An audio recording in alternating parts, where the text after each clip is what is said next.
Assalamualaikum everybody, welcome back to e-सबक। मेरा नाम है Rehan and today we are here with a new tutorial. तो guys हमने स्टार्ट की थी एक brand new series on Delhi Sultanate. हमने दिल्ली सुल्तनत के ऊपर एक नई सीरीज स्टार्ट की थी। हमारा मूड क्यों क्या था, हमें पढ़ना था दिल्ली के सुल्तनत, जो इंपॉर्टेंट सुल्तान थे उनको पढ़ना था। उन्होंने जो भी एडमिनिस्ट्रेटिव या रिवेन्यू या लैंड रिफॉर्म्स जो भी किए उनको हमें स्टडी करना था। यहाँ पे उन्होंने जो भी नया मेथड इंट्रोड्यूस किया इंडियन हिस्ट्री के अंदर हमें वो भी स्टडी करना था। उनका आर्ट एंड आर्किटेक्चर ये ऑफ कोर्स हमें स्टडी करना था। और उन्होंने कौन से कॉइन्स इंट्रोड्यूस किए for the first time in the history of India वो भी हमें यहाँ पे पढ़ना था। इंपॉर्टेंस देखें तो यूपीएससी के एग्जाम्स में आती है, जेकेपीएससी की, जेकेएसएसबी और बाकी जो भी सेंट्रल के एग्जाम्स हो या स्टेट के एग्जाम हो, दिल्ली सुल्तनत से उनमें क्वेश्चन आते रहते हैं। ठीक है ना। ऑलरेडी पार्ट 1 बन चुका है जिसमें हमने स्टडी किया था बैकग्राउंड ऑफ दिल्ली सुल्तनत। हमने बैकग्राउंड इसका देख लिया था पार्ट फर्स्ट में। अगर अभी तक आपने नहीं देखा तो आपको पार्ट फर्स्ट का लिंक डिस्क्रिप्शन में मिल जाएगा। और पैरेलली हमने एक और सीरीज स्टार्ट की थी मुगल एम्पायर के ऊपर, वो कंप्लीट हो चुकी है। अगर आप वो सीरीज देखना चाहते हैं तो उसका भी लिंक आपको डिस्क्रिप्शन में मिल जाएगा। तो हम थोड़ा सी रिवाइज कर लेते हैं जो हमने लास्ट टाइम पढ़ा था। हमने पढ़ा था द बैकग्राउंड ऑफ दिल्ली सुल्तान। हमने फर्स्ट मुस्लिम इन्वेजन देखा था जो किया था मोहम्मद बिन कासिम ने। फिर हम आए थे फर्स्ट तुर्किश इन्वेजन, जो हमने देखा था कि मोहम्मद गजनवी करता है और यहाँ पे 17 अटैक करता है इंडिया के ऊपर। जो उसका लास्ट अटैक था वो बहुत ही ज्यादा सक्सेसफुल था क्योंकि वो बहुत ज्यादा यहाँ से वेल्थ एक्युमुलेट करके ले जाता है गजनी की तरफ। गजनी की प्रेजेंट लोकेशन क्या है? गजनी की प्रेजेंट लोकेशन है साउथ काबुल। रीजन देखते हैं तो इन्वेजन क्यों सक्सेसफुल होते हैं गजनी की हमने देखा, या उसका रीजन क्या होता है यहाँ पे आने का हमने ये भी पढ़ा। और यहाँ पे हमने पढ़े थे लास्ट पहले, अगर पार्ट 1 में देखें तो ये सब हम पढ़ चुके हैं। यहाँ पे कहाँ पे उसने किस डेट पे अटैक किया काफी डिटेल में हमने पढ़ा था। अगर अभी ने पार्ट 1 नहीं देखा तो आप उसको देख लें। और इसको कहा जाता था मुस्लिम वर्ल्ड का हीरो, बट ये हिंदू इसको बहुत ज्यादा हेट करते थे। उसके बाद हमने सेकंड देखा तो तुर्किश इन्वेजन होते हैं इंडिया के अंदर, सेकंड तुर्किश इन्वेजन। और अगर हम उसके बाद हमने पढ़ा था पीरियड ऑफ दिल्ली सुल्तानत, ठीक है ना, जिसमें हमने डायनेस्टी को अच्छी तरह से डिटेल में स्टडी किया था। और हमने पढ़ा था जो लॉन्गेस्ट डायनेस्टी थी उसका नाम था तुगलक डायनेस्टी, जिसका टाइम पीरियड था 94 ईयर। शॉर्टेस्ट की बात करें तो वो थी खिलजी डायनेस्टी, जिसका टाइम पीरियड था 30 ईयर। ओके, तो आगे बढ़ते हैं एंड देखते हैं आगे। देखो स्लेव डायनेस्टी के बारे में पूरा पढ़ा था, जो भी इनके किंग है। इनफैक्ट हमने सिर्फ कल कुतुबुद्दीन ऐबक को ही पढ़ा था। आज हम पूरे जो भी स्लेव डायनेस्टी के जो भी सुल्तान थे उनको हम स्टडी करेंगे। यहाँ पे सुल्तानों को स्टडी करना इसलिए भी जरूरी रहता है क्योंकि सुल्तान बनने के लिए इरादे और गर्दन दोनों का मजबूत होना बहुत ज्यादा जरूरी है। तो कुतुबुद्दीन ऐबक हमने स्टडी किया था, टाइम पीरियड था इसका 4 ईयर। आज हम पढ़ेंगे शमसुद्दीन अल्तुतमिश, फिर रुकनुद्दीन, फिर रजिया सुल्तान, बहरम शाह, मसूद, नसीरुद्दीन मोहम्मद, उसके बाद गयासुद्दीन बलबंद जो बहुत ही ज्यादा इंपॉर्टेंट रूलर था, इसको हम स्टडी करेंगे। कोका बाद इसको भी हम स्टडी करेंगे, ठीक है ना। लॉन्गेस्ट स्लेव डायनेस्टी का रूलर देखें तो अल्तुतमिश था, जिसकी उम्र या जिसका टाइम पीरियड रहा 25 ईयर, जिसका शासन था 25 ईयर। और शॉर्टेस्ट देखें तो रुकनुद्दीन था, जिसने 1 साल ही क्या किया था, हुकूमत कर पाया था। कुतुबुद्दीन ऐबक को हमने कल अच्छी तरह से पढ़ा था, उसके बारे में हम इंपॉर्टेंट चीजों को रिवाइज कर लेते हैं। उसने कंस्ट्रक्ट की थी 2 मॉस्क, ठीक है ना, कुवैतुल इस्लाम जो दिल्ली के अंदर था और अडाईदीन का जोपड़ा जो अजमेर राजस्थान के अंदर था। 2 इंपॉर्टेंट मॉस्क उसके टाइम पीरियड में बनी थी। उसके बाद देखें तो उसने कुतुब मीनार की फाउंडेशन रखी थी, और ये किसके नाम पे बनी थी? ख्वाजा कुतुबुद्दीन बख्तियार काकी के नाम पे कुतुब मीनार को उसने बनाया था। और उसको लोग कहते थे लख बख्श, क्योंकि वो लाखों के लाख ऐसी लोगों को दे देता था, जो भी बेघर होते जो भी मांगने आते थे उनको दे देता था। उसका नाम क्या था? लक्ष बख्श था, ठीक है ना, लख बख्श। और वो ग्रेट पेट्रॉन था लर्निंग, उसने पेट्रोनाइज किया राइटर को, ठीक है ना। कौन सी याद रखना, हसनुल निजामी जो आथर था किसका? ताजुल मसीर का, ठीक है ना, ताजुल मसीर। और फारूकुद्दीन जिसने क्या लिखे था? तारीखे मुबारक शाही, ये भी याद रखना, जिसने इनको क्या किया था? पेट्रोनाइज किया था। फाइनली हम देखते हैं ये बंदा, इसकी डेथ हो जाती है 1210 में, और ये चौगान या पोलो खेलते हुए इसकी डेथ हो जाती है। कुतुब मीनार बनाई थी, हमें हाइट भी याद रखना है कितनी थी, किसके नाम पे बनाई थी या किसके ऑनर में बनाई थी, तो वो भी आपको याद रखना है, ठीक है ना। और उसके बाद हमने देखा तो कुतुब मीनार को कंप्लीट अल्तुतमिश करता है, लेकिन इसके बाद फिर इसको बिजली गिरने से इसकी ऊपर वाली मंजिल टूट जाती है। फिर फाइनली करता है फेरोज शाह तुगलक, इसको ठीक करता है 1369 के अंदर। हमने कल पूरे डिटेल में इसको पढ़ रखा है, अगर आपने अभी तक नहीं देखी तो उसको आप जाके देख सकते हैं, ठीक है ना। तो आज की वीडियो स्टार्ट करते हैं विद शमसुद्दीन अल्तुतमिश। ये आज का हमारा टॉपिक है, और स्टार्ट करते हैं इसको, जिसका शासन था 25 ईयर, और ये सबसे लंबा शासन माना जाता है स्लेव डायनेस्टी के अंदर। ऑलराइट गाइस, देखो ये कौन था? स्लेव था कुतुबुद्दीन ऐबक का। अगर अल्तुतमिश की बात करें तो ये था स्लेव कुतुबुद्दीन ऐबक का, और उसने ऑक्युपाइड किया था दिल्ली का थ्रून एंड 1211 में, ठीक है ना। 1211 में उसने रिमूव कर दिया था या डिपोज किया था किसको? आराम खान को, जो किसका बेटा था? आराम बख्शी किसका बेटा था? कुतुबुद्दीन ऐबक का बेटा था, ठीक है ना। और अगर हम बोलें तो उसने अपनी कैपिटल को शिफ्ट किया था लाहौर से, कहाँ चलाया था, वो सीधा दिल्ली चलाया था। और उसको कहते हैं real founder of slave dynasty या real founder of Delhi Sultanate and India. उसने क्रिएट किया था चालीसा या चहलगानी, जो एक ग्रुप था 40 मेंबर का, ठीक है ना। ये ऑफिशियली होते थे, नोबल होते थे और इनके पास सभी अख्तियार होते थे। अगर हम आज की टर्म में देखें तो ये काउंसिल ऑफ मिनिस्टर के बराबर थे। किंग के सराउंड करते थे, किंग के पास बहुत ही अच्छे मशीर थे, बहुत ही अच्छे इंटेलेक्चुअल थे। उनको नाम दिया था चालीसा या चहलगानी या 40 में थे, जो क्रिएट की थी फॉर द फर्स्ट टाइम अल्तुतमिश ने। बहुत ही ज्यादा इनका हाथ था एडमिनिस्ट्रेटिव, जो भी डिसीजन होते थे उनमें, ये मिलिट्री डिसीजन जो भी होते थे, इन 40 नोबल्स के बहुत ज्यादा हाथ रहता था। और ये सलाहकार होते थे किसके, सुल्तान के। आगे बढ़ते हैं तो आगे देखते हैं कि इसने इंट्रोड्यूस किया कॉइन्स, 2 कॉइन्स इसने इंट्रोड्यूस किए अल्तुतमिश ने। सिल्वर कॉइन उसका नाम रखा इसने टंका, और कॉपर कॉइन का नाम इसने रखा जीतल। याद रखा, टंका एंड जीतल। ये किसने इंट्रोड्यूस किया फॉर द फर्स्ट टाइम, ये किया अल्तुतमिश ने। इसने स्टार्ट किया था एकता सिस्टम। क्वेश्चन आ सकता है, which king start the Ekta system in India for the first time, name the king who start Ekta system in India for the first time. तो उसका नाम क्या था, अल्तुतमिश। उसने ऑर्गेनाइज किया एकता सिस्टम, इंट्रोड्यूस किए सिविल रिफॉर्म्स और आर्मी रिफॉर्म्स। और वो क्या करता था, अब वो सेंट्रली पेड थे और रिक्रूटेड थे। इंपॉर्टेंट पॉइंट याद रखना, he completed Qutub Minar which was started by Qutbuddin Aibak. Starting में हमने पढ़ा कि कुतुबुद्दीन ऐबक ने कुतुब मीनार को स्टार्ट किया, उसका प्लान डाला, बट फाइनली कंप्लीट अगर जो बंदा करता है उसका नाम है अल्तुतमिश। उसने दिल्ली को बचाया किससे, the wrath of Genghis Khan. Genghis Khan एक बहुत ही बड़ा खूनखार शख्स था। हम देखते हैं मंगोल अंपायर जिसकी फाउंडेशन चंगेज खान का था, बहुत ही बड़ा स्ट्रांग रूलर था। हिस्ट्री में ऐसे रूलर बहुत ही कम पैदा होते हैं। उसने बहुत वास्ट एरिया कवर किया हुआ था, बोले तो बहुत बहुत ज्यादा एरिया कवर किया हुआ था। उसकी राज से दिल्ली सुल्तान को कौन बचाता है, अल्तुतमिश। अब वो किस तरह बचाता है, देखो चंगेज खान एक बंदे को फॉलो कर रहा था, एक जगह उसकी लड़ाई चल रही थी जिसका नाम था ख्वारिज़म शाह। वो भागकर दिल्ली की तरफ आ रहा था, दिल्ली में वो पनाह चाहता था। अल्तुतमिश ने उसको यहां पे एंटर होने से मना कर दिया, और इस चालाकी से अल्तुतमिश ने दिल्ली सल्तनत को बचा लिया। किसके राज से, चंगेज खान के कहर से। उसने पैट्रोनाइज किया मिनहाजुल सिराज, मिनहाजुल सिराज, और जिसका आथर कौन था, तबकत निसारी, तबाकत नासरी, सॉरी तबाकत नासरी। आगे अगर नेक्स्ट एम्पायर देखें तो रुकनुद्दीन बनता है, इसका टाइम पीरियड 6 मंथ है। He was the son of Iltutmish, he crowned by his mother Shah Turkan after his death, या after the death of Iltutmish. Iltutmish जब 1236 में मर जाता तो उसका बेटा रुकनुद्दीन उसकी जगह आ जाता है। और इसको अगर देखें तो इसको कोरिनेट किया था या इसको ये बनाया था, किंग किसने बनाया था, उसकी मदर ने बनाया था। और ब्लैड में देखते हैं, लेकिन उसको डिपोज कर दिया था या इसको रिमूव कर दिया था किसने, रजिया सुल्तान ने, जो रजिया सुल्तान अल्तुतमिश की बेटी थी। और उसने क्या किया था, देखो ये कौन जाता है, रुकनुद्दीन जब अवध में जाता है, वहां पे एक बगावत हो गई थी, वो वहां पे जाता है, लेकिन पीछे से रजिया सुल्तान क्या कर देती है, तख्त पे हमला कर देती है। रजिया सुल्तान अपने तख्त ले लेती है। और यहाँ पे अगर हम देखें तो इसका टाइम पीरियड बनता है 1236 से 1240 तक, 4 साल के लिए ये रहती है। हम देखते हैं हिस्ट्री में पहली वुमेन है, मुस्लिम वुमेन है, जो रूल करती है इंडिया के ऊपर, first and last Sultana of India. याद रखना इन मेडिवल हिस्ट्री। अल्तुतमिश ने असल में जब वो मर रहा था उससे पहले उसने रजिया को ही अपना सक्सेसर नॉमिनेट किया था, बट नोबल ऐसा चाहते नहीं थे। नोबल चाहते थे कि एक औरत हम पे राज किस तरह करेगी। देखो वहां पे क्या होता है ना, कि वही लोगों की मतदान की हट होती है।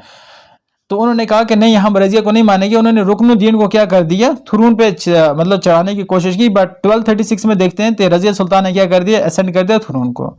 रजिया सुल्तान बहुत ज्यादा पॉपुलर थी अमंग पीपल, बट वो पॉपुलर नहीं थी नोबल्स के अंदर। याद रखना, जो नोबल्स थे जहां उसको पॉपुलर होना था, या थियोलॉजियंस थे जहां पे उनको पॉपुलर होना था, वहां पे तो वो पॉपुलर नहीं थी। बट वो जो समाज था वहां पे बहुत ज्यादा पॉपुलर थी। अब समाज को क्या करेंगे, नोबल्स को ही कंट्रोल में करना बहुत ज्यादा इंपॉर्टेंट था, क्योंकि ये जो चालीसा था या चहलगानी थी, ये 40 मेंबर की, ये बहुत ही ज्यादा स्ट्रांग हो चुकी थी। और जो भी डिसीजन होते थे इसी की मर्जी से होते थे, इसके बगैर कुछ भी नहीं हो पाता था, ठीक है ना।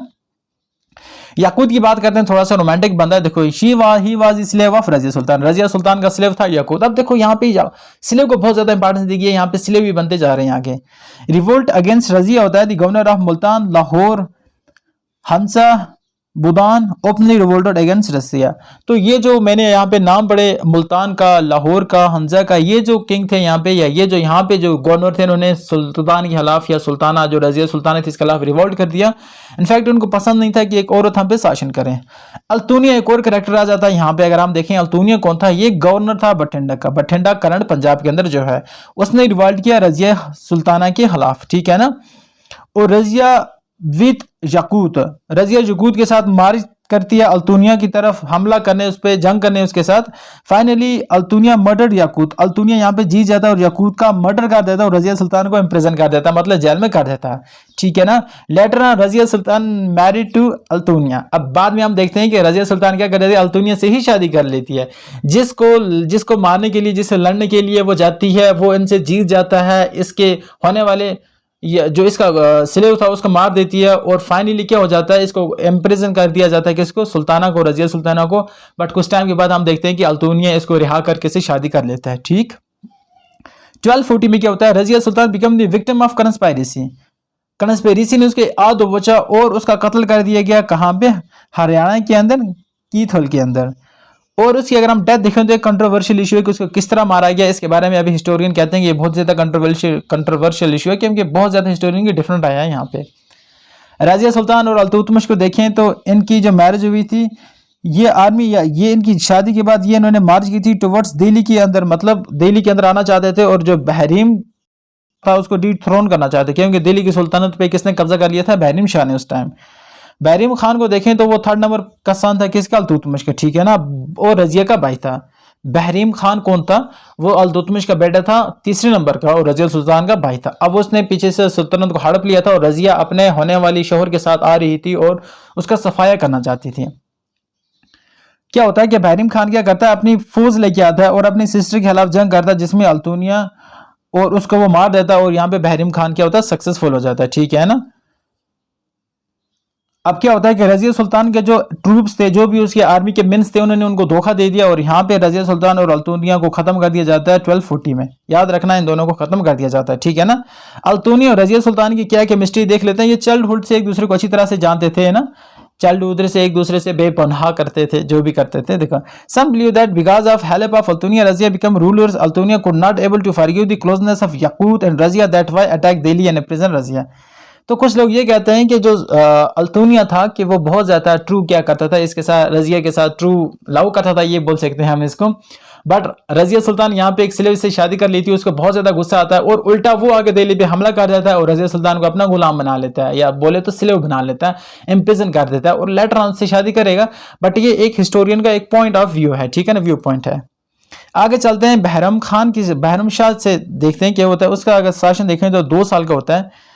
आफ्टर रजिया सुल्तान अल्तुतमिश तीसरा son Aram Shah was put on throne by the Turkish council, जिसको चलीसा कहते थे। चलीसा ने क्या किया, जो अल्तुतमिश का तीसरा बेटा उसको किस पे रख दिया, थ्रोन पे रख दिया। अब देखो यहाँ पे किसकी चल रही है, यहाँ पे चलीसा की चल रही है। वो जो 40 बंदे थे उन्हीं का यहाँ पे कंट्रोल चल रहा है, ठीक है। बट हम देखते हैं ये जो हमारे पास बहरम शाह था, ये असल में डी जोरी था, ठीक है ना, डी फैक्टो नहीं था, बल्कि ये क्या था, डी जोरी था, मतलब एक रबर स्टैम्प जिसको हम कहते हैं, इस तरह का था। जो भी इसे रूल्स होते थे ये नहीं करता था, बाकी चलीसा से भी डिसीजन लेता था, ठीक है ना। और अगर हम रियल रेजेंट देखें या नायब ममलकत देखें तो वो कौन सा था, चलीसा था, और वो डी फैक्टो थे। अब देखते हैं तो बहरीम खान ने अपनी लाइफ को छोड़ दिया, मतलब क्या होता है कि उसने जो थ्रोन था उसकी सोवरेनिटी को मेंटेन करने के लिए उसने लड़ाई की चलीसा, लेकिन उसको मार दिया गया, चलीसा ने उसको ही खत्म कर दिया। आगे बढ़ते हैं तो पढ़ते हैं अब मसूद शाह। टाइम पीरियड देखें तो 4 ईयर की होता है, 1242 से 48 तक। He was the son of Ruknuddin. He was captured by Balban and Malika Jahan. Balban और मलके जहां ने उसको कैप्चर किया। अब मलके जहां कौन थी, मदर ऑफ नसीरुद्दीन, ऑलराइट। और उन्होंने क्या किया, रिमूव किया, विड्रॉ किया थ्रोन को, और यहाँ पे इसको क्या बना दिया, नसीरुद्दीन को नया सुल्तान बना दिया। Nasiruddin Mohammad as a new sultan बना दिया। नसीरुद्दीन मोहम्मद की बात करते हैं तो इसका शासन रहता है कुछ 20 ईयर, बहुत ही लंबा शासन है, ये भी मान लेते हैं। और ये क्या था, he was the son of Iltutmish and Malika Jahan. ये बेटा था अल्तुतमिश एंड मलके जहां का। उस जमाने में एक किंग के बहुत ज्यादा बेटे होते थे, आप देख रहे हो 3-4 सुल्तान उसकी बेटी बन रहे हैं। उसकी कभी बेटी बनती है, कभी उसके बाद उसका भाई बन जाता है, कभी दूसरा, कभी चौथा, और ये एक और बंदा बन गया, ये भी अल्तुतमिश का ही बेटा है, ओके। और अगर हम बोलें तो ही वॉज नोन एज दरवेश किंग। वो उसको दरवेश माना जाता है क्योंकि ये बहुत ही ज्यादा शरीफ किस्म का था, पॉइस था, बहुत ही ज्यादा नेक किस्म का और नोबल, एक शरीफ इंसान था।